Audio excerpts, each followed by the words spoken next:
Mao ni atong ampalayahan guys. Nadugay-dugay jud na delay. Daghan kayong problema. Pero sagdi lang.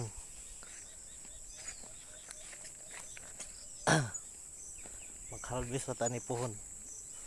Mao ni atong ampalayahan ay. Oh. Kani 2 weeks old na ni.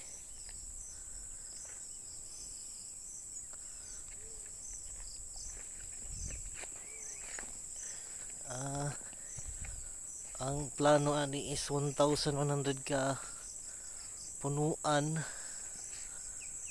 pero wala nagdungan og tanong kay dugay ni tubo ang uban.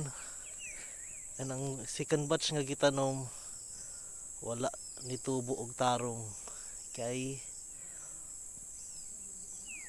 ang mixture sa ite sa yuta diha dayon gitanom dayon pag mix. So ang resulta namatay kamay ra kay gitubo. So nagtanom na pud tag another batch. So okay lang. Dili man na lumba pod. Bahalag mo lahi mutubo ra gyapon na. So mo ni ang ano ni take ni siya ang preparation aning balag ni take og 2.5 months, almost 3 months actually. Wala problema sa ang tao nga yung magi saligan, nagsalig na pod, nagsalig nga na ay sildo pero may bisag way trabaho.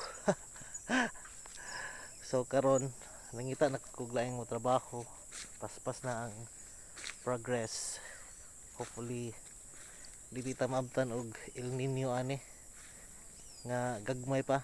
Okay rag magdagko na siya nga na ang El Nino kay makasugakod na.